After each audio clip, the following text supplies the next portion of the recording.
Hello, everybody. When new advisors approach me about the possibility of working together, one of the first things we notice is that for most of the people prospecting is the major headache.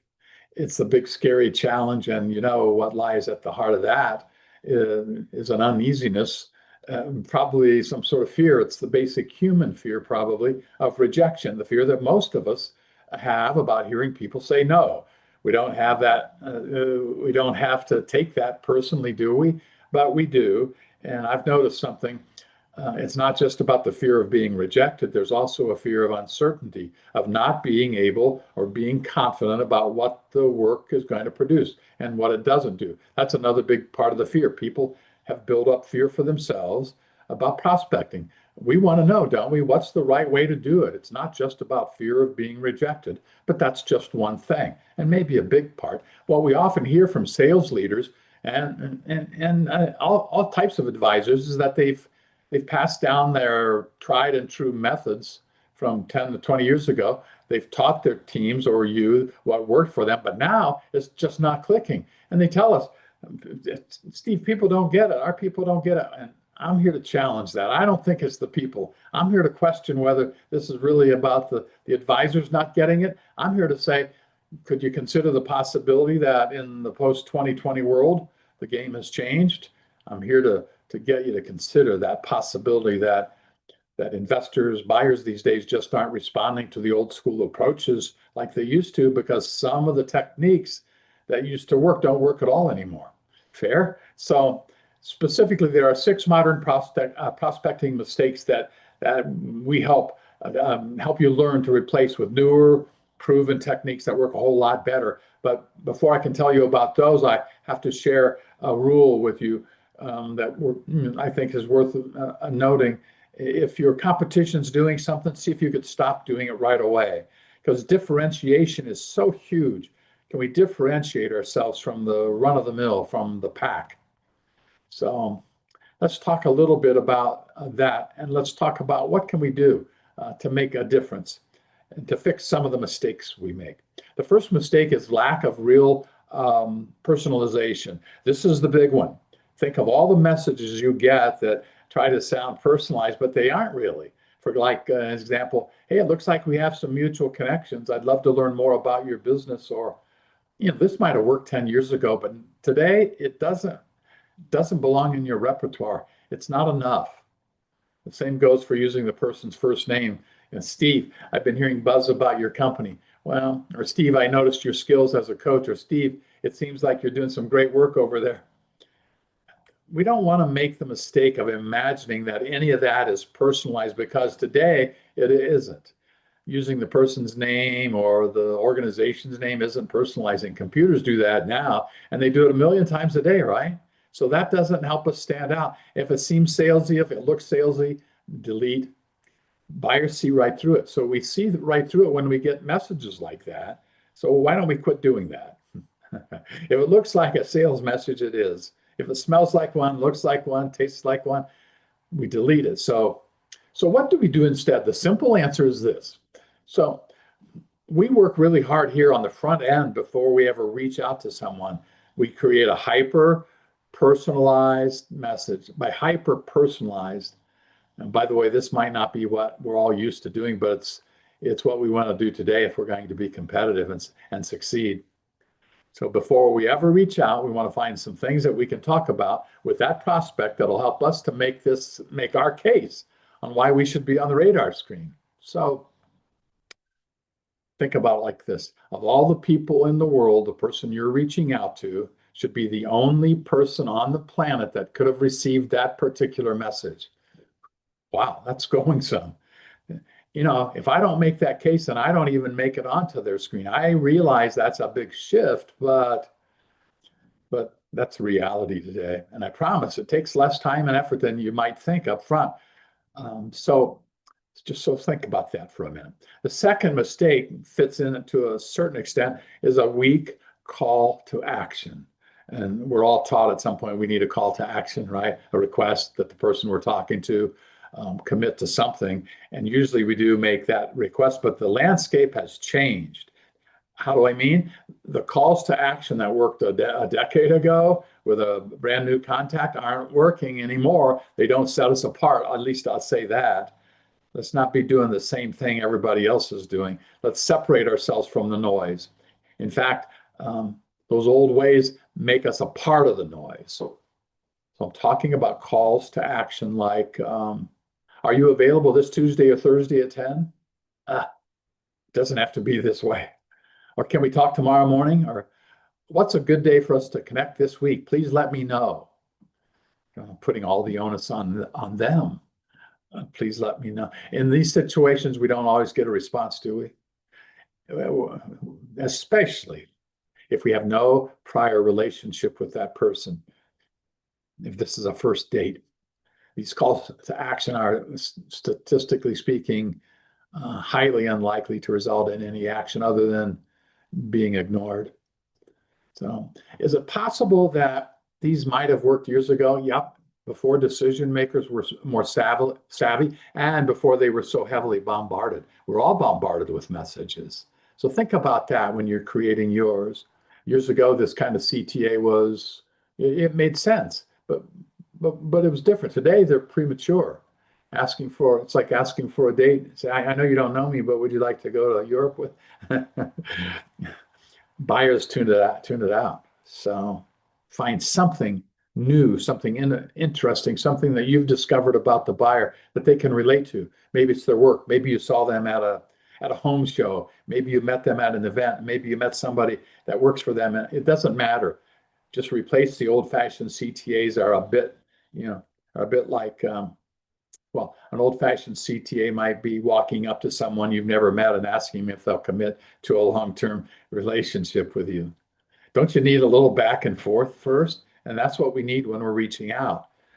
Notice too that if there's any way possible to show that you're interested enough that you possibly did a little bit of homework, and then you're not wasting their time or anyone else's. Here's mistake number 3: failure to pick up the phone. The third mistake is failure to pick up the phone. Now, this one might surprise you, but I want you to call people, but I want you to do it in a little bit different process. The purpose of the phone call today is different than the phone call 5 years ago, or maybe even 2. It's not to have a conversation with someone in real time because people don't answer.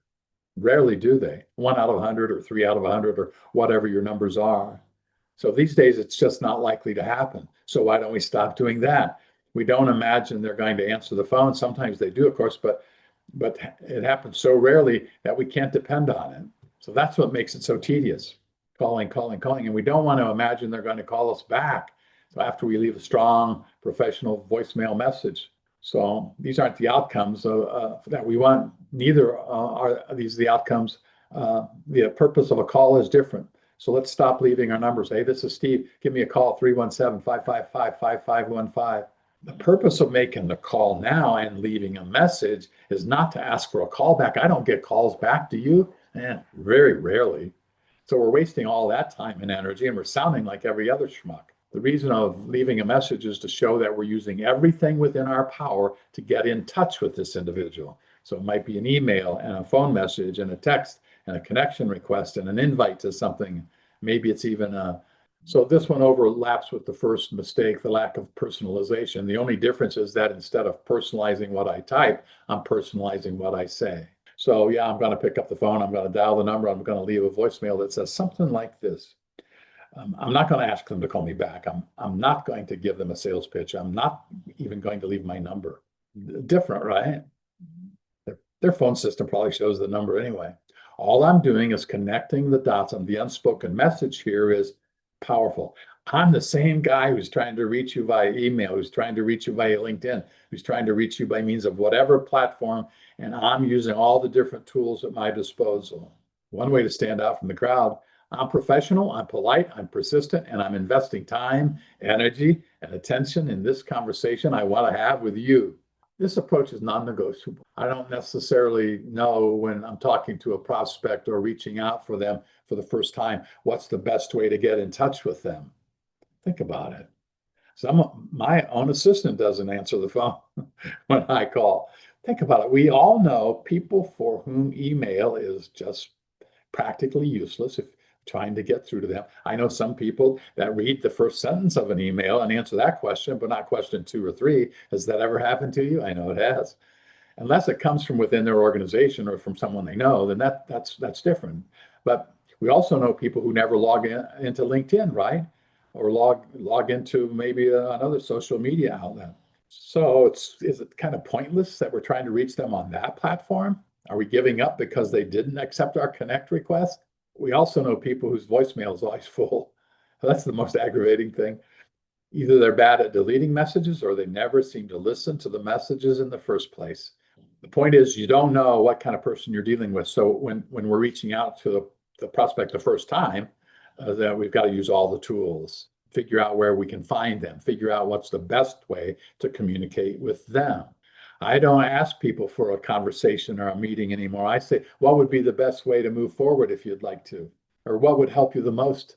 It runs counter to what a lot of us have done, including me, about phone calls, but it's changed. We see from the data that making calls is common practice. Top performers are still making the calls, they're just doing them differently, okay? There was some research conducted by McKinsey a couple years ago that told us that top performers make 82% more calls than low performers. And they send 26% fewer unsolicited emails. They're not relying, I say they're not hiding behind emails. They're sticking their neck out. They've got the courage to make a call. So the top performers don't believe that prospecting calls have gone the way of the dinosaur. But by the same token, they don't pretend calls are the main tool either, not the main tool anymore, like it might have been a few years ago. They use phone calls as what we call a pattern interrupt, doing it a little bit different to get attention, interrupting the pattern in the buyer's brain. And they might use phone calls to even break through the noise. So that's what I'm suggesting you do also. And by the way, once you start doing this, guess what's going to happen? You're going to catch some of these people on the phone. Not all of them, I know, but a certain percentage you will. And you know what you're going to hear? Someone's going to say, wow, I never even saw any of your emails, or congratulations. And by the way, now you know a little bit more about how that person prefers to communicate, and that's big. I know this one surprises a lot of people. You read right, but I want you to call people. Here again, I get some interesting responses from salespeople regarding all of this. So let's talk about. Oh, yeah, don't forget, I'm not going to ask them to call me back. Stop doing that if you really want to stand out from the crowd. I'm not going to give a sales pitch either. No sales pitch. I'm not even going to leave my number. Their phone system's picking it up. All I'm doing is connecting the dots. Remember, okay? So non-negotiable. Is that fair? So okay. So let's talk about the fourth mistake is not using combinations. Kind of ties into number three. Combos truly game changing. This is transformational. What we're going to talk about. Most salespeople still haven't heard of combos, so let me explain. When I use combos, that means on a single day, I'm reaching out to the buyer or the prospect from more than one channel. So on day one, and by the way, what I'm going to share with you is what I'm learning too. It's my new practice for most of my clients. I'm going to leave them a voicemail first, then I'm going to send them a LinkedIn connection request, and then I'm going to send them a hyper personalized email. So the LinkedIn connection request, a hyper personalized email. Now I realize that for a lot of people, this is going to be not the routine. It may sound to you like overkill. Is anybody saying that? That's overkill. That sounds pushy. That's aggressive. That's intrusive. Now, you know what? It's not. Listen to the technique. Well, assume I didn't reach the person, since there's by far that's likely. That's a likely outcome, I should say. No answer. So, hey, Jerry, this is Steve from XYZ Advisors. Since I didn't catch you, I'm going to send you an email and explain why I'm reaching out. I'm also sending a LinkedIn to connection request to put a face with a name. Talk to you soon. That's it. If you do it authentically and with full confidence as a peer, I promise it doesn't come across as pushy at all. But it does stand out from the crowd, doesn't it? What's next? I click through to LinkedIn where I'm going to send a connection request. I'm not going to sell. I'm not going to put. I may put a little note in the request. That'll be helpful, but it's short and sweet. No selling. just an introduction. But if I do, it's not going to be a sales pitch. It's not going to, it's just going to point out that, as promised, I'm the guy that called and left a message on their voicemail and maybe briefly explain that I'll be sending an email today to give them a little more detail why I'm reaching out. So you already get an idea of the kind of email I'm going to send. I told you about it when we talked about the first mistake. It's got a ton of personalization as much as possible. Now you can't do that with 1,000 calls, but maybe 10 or 20 or 30, maybe even 40 if you've got help. As you can see, combos are really not overkill. They're not. You're assuming that maybe the buyer's seeing all of those, and they probably aren't. Even if they are, it's just showing that you're really, really, really trying to get them. That's why it's not overkill. And I'm not giving a sales pitch 3 times. No, no, no. I'm simply using every one of these channels as a way to clear away the smoke. And what I'm really doing is saying, of all the reach outs you're getting on a given day, there's a person named Steve who's really trying to get in touch with you. And then I might land on the radar. The combos have a way of taking you closer to a place the marketers and advertisers call top of the mind awareness. So the whole idea comes from the world of advertising. And people have to hear your message multiple times in order for you to even show up on their radar screen. When I owned a radio station, we had to tell our advertisers how many times the message needed to be heard and how often it needed to be heard. And that's what this does too. Same principle. So what happens next? A couple of days later, I could move on to my second combo to the same buyer. Maybe it's 3 days later, depends on your marketplace and who you're reaching out to. It might sound like, well, it might look like this: leave a voicemail message, email with personal, like a Vidyard message, video message. A couple of days after that, I might move into the third combo, like this might be day 5 or 6, leave a voicemail message, a LinkedIn note. I can leave maybe an audio message on a text if I want to be different. So I'm trying to get in touch with them. That's it. If you do it authentically and with some confidence, it doesn't come across as pushy. It just depends on your tone and your professionalism. So think about that. Combos are really not overkill. So even though it may sound that way. So remember, what I'm saying is, of all the reach outs you're getting in a given day, Mr. Buyer or Mr. Prospect, this Steve is different, and he's got a unique approach to the way he does business, and I like his tone. That's what it does. So think about that a little bit. So if you do it authentically and with confidence, you'll be okay. The fifth mistake is sporadic or short cadence. What's that mean? It's impossible to overemphasize just how counterproductive this very common mistake is. What we see often is that salespeople will make some kind of outreach attempt. Let's say it's an email, and then they wait too long before the next outreach. So too often salespeople will make some kind of outreach attempt and then wait too long before the next outreach. And then they wait 1 or 2 weeks or maybe more after sending the email. I hear it all the time. Oh, I don't want to push, or I want to give them time to think about it and leave a voicemail, then wait another 1 or 2 weeks and send another email or request. The problem is, if I'm a decision maker receiving these messages at such a spread out cadence, I can't even begin to piece together who you are or that you exist, much less that you're the same person. So you're just not on my radar screen. Some of it got deleted without even looking at it. The visual thought here is to look at a calendar and what are those 2 or 3 reach outs you'll have on day 1, day 4, day 7, day 12, day 15, day 18, day 30. Go out to 30 days. And then you can adjust on whether or not you keep moving or you take it away for a while and come back later. That's kind of what a planned cadence might look like. Can you picture that on your calendar? You don't have to follow my idea verbatim, but we do strongly suggest that you set up a cadence that works for you and one that sets up a clear sequence without losing gaps. No gaps, 2 or 3 days at the most, okay? So what this means for me is I might sit down on day 1 and block out a big chunk of time where I'm making my day 1 attempts for, let's say, a list just hypothetically of 20 people. But if I get busy and day 5 comes by and I don't get to touch that 20 again, I essentially need to start over. That's the only way it's going to be effective, if you stay with it and you have your follow through and your cadence. So you have to be ready to make the commitment every 3 days or 4 days or whatever you've decided. So it's going to take a couple of weeks of consistent effort before you begin to see responses back or get some traction.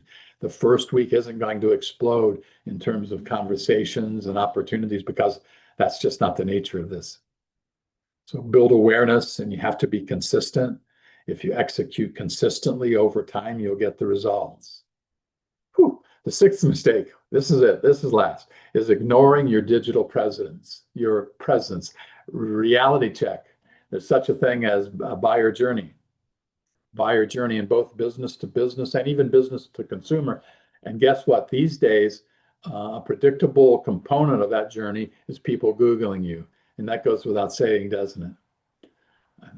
Are they going to look up your company? Maybe. But in deciding whether and how they're going to have a conversation with you, I can promise you that every single buyer you reach out to, if there's a touch of interest, is going to have you at a higher level of scrutiny, even more than they might give your organization.